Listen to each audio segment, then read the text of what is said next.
पूरी दुनिया में पक्षियों की 10,000 से भी ज़्यादा प्रजातियां पाई जाती हैं।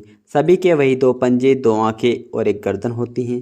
लेकिन उन्हीं में से एक ऐसा पक्षी है जिसकी एक अलग ही पहचान है, जो आसमान का सीना चीर के हजारों मीटर ऊपर 120 किलोमीटर प्रति घंटे की रफ्तार से उड़ता है, जो खुद के कई गुना अधिक वजन के शिकार को भी अपने पंजों में दबोचकर उड़ जाता है। और इसीलिए उसे पक्षियों का राजा कहा जाता है, जिसे हम बाज के नाम से जानते हैं।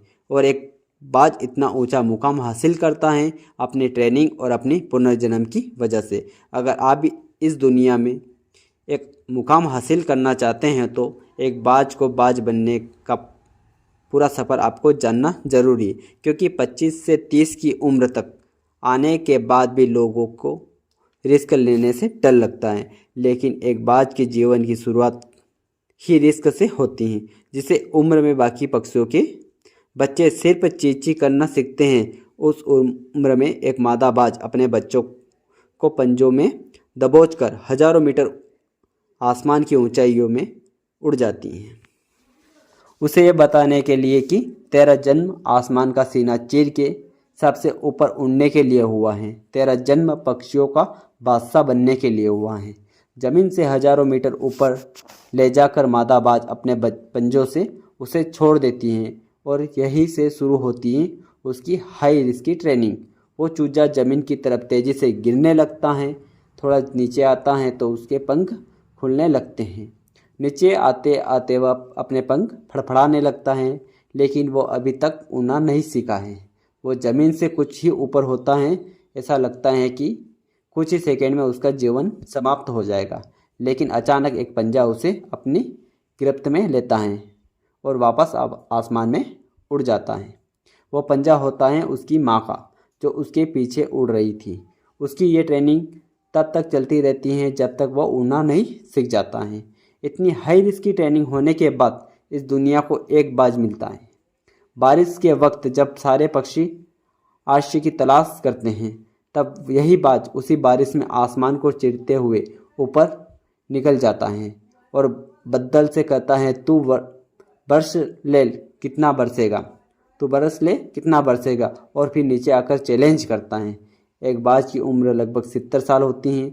जब वह 40 साल का होता है तब एक परेशानी उसकी ज़िंदगी में मौत बन के आती है, जो आपकी परेशानी की तुलना में बहुत बड़ी होती है, क्योंकि 40 साल की उम्र में बाज की चोंच इतनी मुड़ जाती है कि उसे शिकार निगलने में बहुत परेशानी होती है। उसके पंख भारी हो जाते हैं, छाती से चिपकने लगते हैं, जिससे उड़ना बहुत मुश्किल हो जाता है। उसके पंजे लंबे और लचीले हो जाते हैं, जिससे वो शिकार को सही से नहीं पकड़ पाता है। अब उस बाज के पास सिर्फ 3 रास्ते होते हैं। एक, वो अपने शरीर त्याग कर सकता है। दूसरा, गिद्ध की तरह छोड़े हुए भोजन पर निर्भर हो जाए। और तीसरा पॉइंट है सबसे कठिन और पीड़ादायक रास्ता, अपने आप को पुनः स्थापित कर फिर से आसमान का सीना चीर कर उड़ने का। और वो इसी तीसरे रास्ते को चुनता है और अपने पास सबसे ऊंची चोटी पे पहुंच जाता है। वहाँ पर अपना घोंसला बनाता है और फिर शुरू होता है परेशानी को जड़ से उखाड़कर आसमान में उड़ने का सफ़र। वह अपनी चोंच को एक चट्टान पर मार मार कर तोड़ देता है, लुलुहान हो जाता है और इंतज़ार करता है नई चोंच के आने का। उसके बाद अपनी नई चोंच से अपने पंजों को काट देता है और फिर इंतज़ार करता है नए पंजों के उग आने का। इसके बाद वह अपने एक एक पंख को अपने शरीर से अलग करता है और फिर इंतज़ार करता है नए पंख उगाने का। और इस प्रक्रिया में उसे समय लगता है पूरे 5 महीने का। इन 5 महीनों की कड़ी तपस्या से एक बाज का पुनः जन्म होता है। वो फिर से तैयार हो जाता है आसमान का सीना चीर कर उड़ने के लिए। जो 3 रास्ते बाज के पास थे, वही 3 रास्ते आपके पास होते हैं। लेकिन कुछ लोग पहले रास्ते को चुनते हैं और परेशानियों को तले दबाकर सुसाइड कर लेते हैं। ज़्यादातर लोग दूसरे रास्ते को चुनते हैं। वो परेशानियों का बोझ पड़ते ही अपने लक्ष्य को छोड़कर एक नॉर्मल लाइफ जीने लगते हैं।